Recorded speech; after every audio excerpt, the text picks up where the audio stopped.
ये मूवी एक लड़के थॉमस वेब के गिर्द घूमती है जो अभी फिगर आउट कर रहा है उसे अपनी लाइफ के साथ क्या करना है। थॉमस एक रिच फैमिली से बिलोंग करता है। उसके डैड एक पब्लिशर कंपनी ओन करते हैं, मगर थॉमस अब न्यूयॉर्क की रिच अपर वेस्ट साइड से ईस्ट साइड पर मूव हो गया है। थॉमस के मुताबिक न्यूयॉर्क अब इंटरेस्टिंग नहीं रहा, कुछ मिसिंग है और सब प्रिटेंड कर रहे हैं कि सब सही है। थॉमस को अपना आंसर मिमी की सूरत में मिला। थॉमस मिमी को पसंद करने लगा। थॉमस और मिमी में अच्छी केमिस्ट्री थी और उन्होंने इकट्ठे नाइट भी स्पेंड की। मगर जहाँ थॉमस एक लॉन्ग टर्म रिलेशनशिप एक्सपेक्ट कर रहा था, मिमी की फीलिंग्स डिफरेंट थी। मिमी के लिए ये बस एक वन नाइट स्टैंड था। थॉमस मिमी के लिए बस एक फ्रेंड था। इस रिजेक्शन के बाद थॉमस काफी दुखी था। थॉमस अपनी अपार्टमेंट बिल्डिंग में आता है जहाँ उसकी मुलाकात एक न्यू नेबर WF कैरल से होती है। WF थॉमस की स्ट्रेस्ड बॉडी लैंग्वेज पहचान लेता है और उससे पूछता है कि क्या चीज उसे तंग कर रही है। एक कैजुअल कॉन्वर्सेशन से वो पर्सनल कॉन्वर्सेशन तक आ जाते हैं। WF उसे अपनी अपार्टमेंट में इनवाइट करता है जहाँ थॉमस उससे अपनी वरीज और मिमी का किस्सा शेयर करता है। मिमी का ऑलरेडी एक बॉयफ्रेंड है, निक, जो एक म्यूजिक बैंड में है। वो अपने टूर पर गया हुआ है जिसकी वजह से मिमी और थॉमस ज्यादा हैंग आउट करने लगे हैं। थॉमस मिमी के लिए फीलिंग्स रखता है मगर मिमी नहीं। WF कहते हैं कि मिमी क्योंकि अभी यंग है इसलिए इस तरह के स्टेप्स लेने से अफ्रेड है। तुम कोई ऐसी सिचुएशन ढूंढो जिससे वो ज्यादा डरे, जैसे कि तुम्हारी कंपनी ना होना। जब वो तुम्हारी एब्सेंस से ज्यादा अफ्रेड होगी तो शायद अपनी रियल फीलिंग्स को रियलाइज कर सके। थॉमस उसकी एडवाइस पर हंसता है। थॉमस इस वक्त एक्स्ट्रा कैश के लिए कुछ बच्चों को ट्यूटर कर रहा है। उसे बुक्स पढ़ाना और राइटिंग पसंद है। थॉमस मिमी के साथ एक बार में सोशलाइज करने आता है। वहाँ वो अपने डैड को एक यंग और खूबसूरत लेडी को किस करता हुआ देखता है। थॉमस अपने डैड की अनफेथफुलनेस से बहुत डिस्टर्ब हो जाता है। उसकी मॉम जूडिथ पहले ही डिप्रेशन से सफर कर रही हैं। वो परेशान होता है कि इससे उनकी मैरिज अफेक्ट होगी और उनकी मेंटल हेल्थ मजीद अनस्टेबल हो सकती है। नेक्स्ट डे वो अपने डैड के साथ लंच पर जाता है और उन्हें कन्फ्रंट करना चाहता है, मगर ये बात नहीं कर पाता। ईथन उसके डैड चाहते हैं कि थॉमस लोअर ईस्ट साइड से मूव कर जाए, मगर थॉमस उनकी ऑफर एक्सेप्ट नहीं करता। वो थॉमस के लिए एक करियर काउंसलर से अपॉइंटमेंट लेते हैं और थॉमस से कहते हैं कि वो जरूर जाए। उन्हें बहुत मुश्किल से ये अपॉइंटमेंट मिली है। थॉमस कैरल से अपनी फैमिली प्रॉब्लम्स शेयर करता है। उसे लगता है कि उसके डैड उसे पसंद नहीं करते। उसकी मॉम जूडिथ एक ब्रोकन फैमिली से हैं, इसलिए जब भी वो महसूस करती हैं कि उनकी फैमिली में कुछ प्रॉब्लम्स चल रही हैं, वो बिल्कुल फ्लिप कर जाती हैं। वो बाइपोलर हैं। कैरल थॉमस से पूछता है कि तुम अपनी लाइफ से क्या चाहते हो। थॉमस के पास एक ही जवाब होता है कि वो उनसे बेटर होना चाहता है। ईथन अपनी जवानी में लिटरेचर में इंटरेस्टेड था, मगर जब वो उस एरिया में सक्सीड नहीं कर पाया तो उसने एक पब्लिशिंग हाउस खोल लिया और अपनी फैमिली स्टार्ट की। जूडिथ और थॉमस का बॉन्ड बहुत गहरा था, इतना कि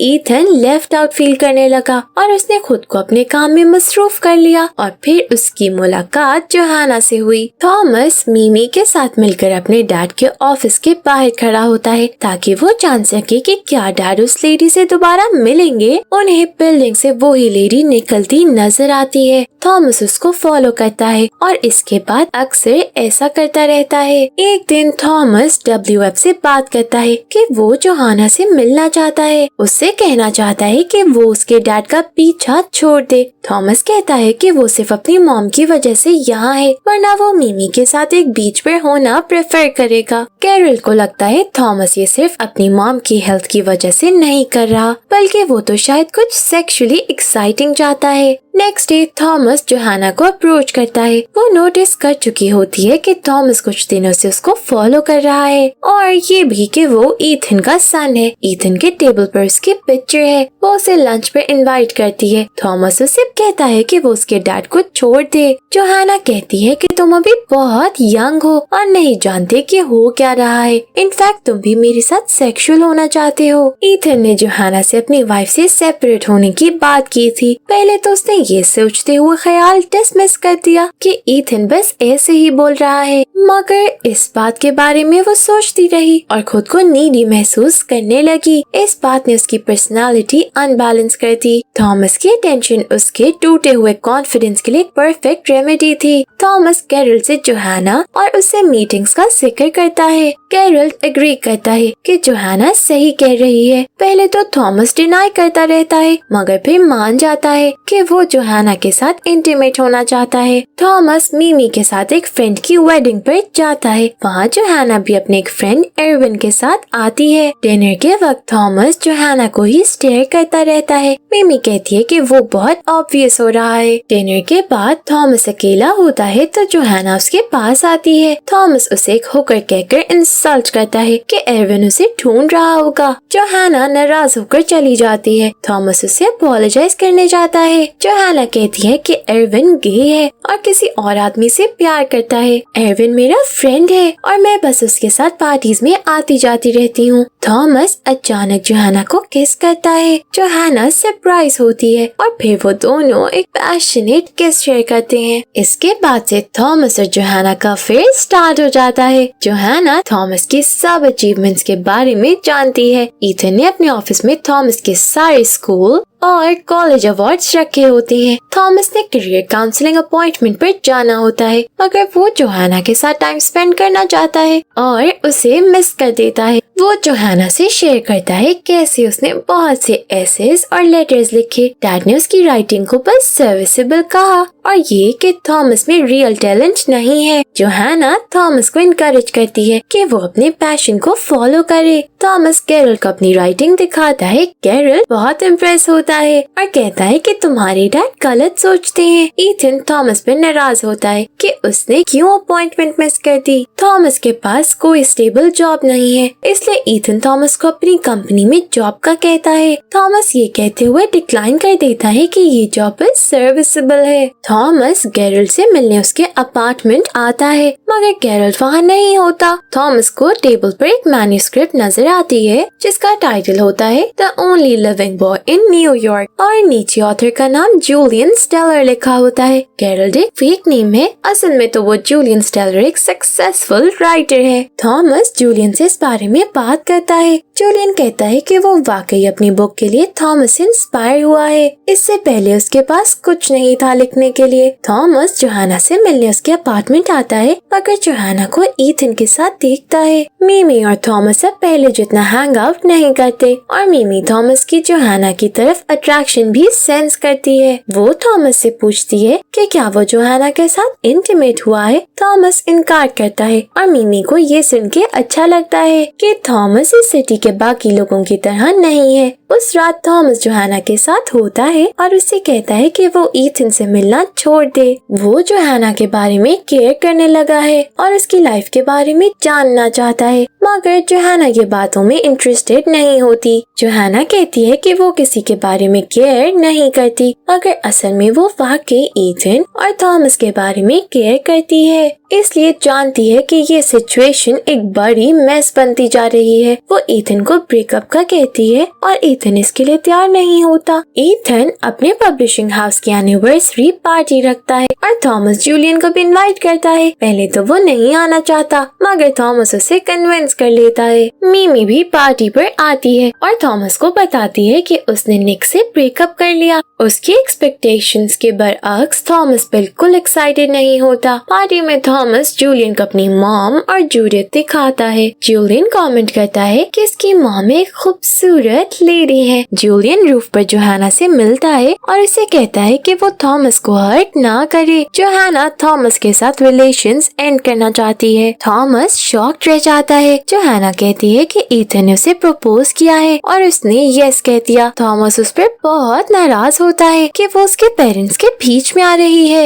वो कहता है कि डैड कभी मॉम को नहीं छोड़ेंगे, वो बस एक क्राइसिस से गुजर रहे हैं। जोहाना कहती है कि यही सबके लिए बेहतर है। जूडिथ को मजीद एक डेड अरेंज्ड मैरिज लेकर नहीं चलना पड़ेगा। थॉमस कहता है कि वो डैड को सब बता देगा। जोहाना उसे रोकती है। थॉमस अपने डैड के पास जाता है और अपनी मॉम को उनके साथ देखता है और कुछ नहीं कह पाता। मीमी थॉमस से अपनी फीलिंग्स कन्फेस करती है और थॉमस उसे बता देता है कि उसके जोहाना के साथ इंटीमेट रिलेशंस रह चुके हैं। मीमी उससे डिसअपॉइंट होकर चली जाती है और थॉमस वो रात अपने पेरेंट्स के घर ही गुजारता है। थॉमस अपने डैड के ऑफिस आता है ताकि उनसे बात कर सके। जोहाना भी ऑफिस में आ जाती है और कॉन्वर्सेशन चेंज करने की कोशिश करती है, मगर थॉमस बता देता है कि वो भी जोहाना के साथ सेक्सुअल होता रहा है। ईथन का दिल टूट जाता है और वो रो पड़ता है। वो थॉमस से कहता है कि उसे कुछ नहीं पता। ईथन गुस्से में चला जाता है और जोहाना थॉमस से कहती है कि वो वाकई ईथन से प्यार करती है। जाने से पहले वो ईथन की टेबल पर से एक पिक्चर उठाकर थॉमस को पकड़ाती है। वो थॉमस के बेसबॉल मैच की पिक्चर होती है और पीछे ऑडियंस में जूलियन खड़ा होता है। थॉमस जूलियन को कन्फ्रंट करता है तो जूलियन उसे पूरी स्टोरी सुनाता है। जूलियन, ईथन और जूडिथ फ्रेंड्स थे। जूलियन अपने राइटिंग करियर में सक्सेसफुल होता रहा, मगर ईथन बहुत कोशिश करने के बावजूद भी इस फील्ड में नाम नहीं बना पाया। लेकिन उसके पास एक डिफरेंट गिफ्ट था। जूडिथ, उन दोनों की शादी हो गई और उन्होंने एक फैमिली स्टार्ट करने का सोचा। ईथन इनफर्टाइल था और वो इन विट्रो मेथड्स यूज नहीं करना चाहते थे, इसलिए उन्होंने जूलियन की हेल्प मांगी और जूलियन मान गया। जूलियन और जूडिथ न्यूयॉर्क में घूमते रहे। वो दोनों बहुत नर्वस थे, मगर फाइनली वो फिजिकल हो गए और जूलियन ने रियलाइज किया कि वो जूडिथ से प्यार करता है। जूलियन उनकी लाइफ से चला गया। जूडिथ ने थॉमस को बर्थ दी और जूलियन हमेशा दूर से थॉमस को बढ़ते हुए देखता रहा। जूलियन डेस्परेटली अपने सन से कनेक्ट होना चाहता था, इसलिए उसने ब्रुकलिन में अपार्टमेंट छोड़ा और थॉमस की बिल्डिंग में शिफ्ट हो गया ताकि वो थॉमस को अप्रोच कर सके और इस तरह वो दोनों आपस में बॉन्ड किए। थॉमस अपनी मॉम के पास घर आता है। ईथन ने पहले ही उसे सब बता दिया होता है जो उसके और थॉमस के दरमियान हुआ। थॉमस अपनी मॉम से बात करता है और वो पूछती है कि तुम क्या जानते हो। थॉमस कहता है कि वो समझ गया है कि आप 25 ईयर्स से उस पर्सन से नहीं मिले जिससे आप प्यार करती हैं और मेरी बर्थ के लिए ये एक्शन लेने और किसी और से प्यार करने के गिल्ट में सारी लाइफ गुजार दी। जूलियन कह रहा था कि आप चाहें उससे कांटेक्ट कर सकती हैं। वो लोनली महसूस करता है। 1 साल का वक्त गुजरने के बाद थॉमस एक बुक शॉप में काम कर रहा होता है और साथ ही अपनी बुक पब्लिश करने की प्रेपरेशंस। ईथन उसे बुक शॉप में विजिट करता है और उनके दरमियान एक हेल्दी कॉन्वर्सेशन होती है। थॉमस पूछता है कि क्या वो अब भी जोहाना से कांटेक्ट में है। ईथन डिनाई कर देता है, मगर फिर मान जाता है कि वो झूठ बोल रहा है। जूलियन एक बुक रीडिंग होस्ट करता है और जूडिथ भी वहीं होती है। वो दोनों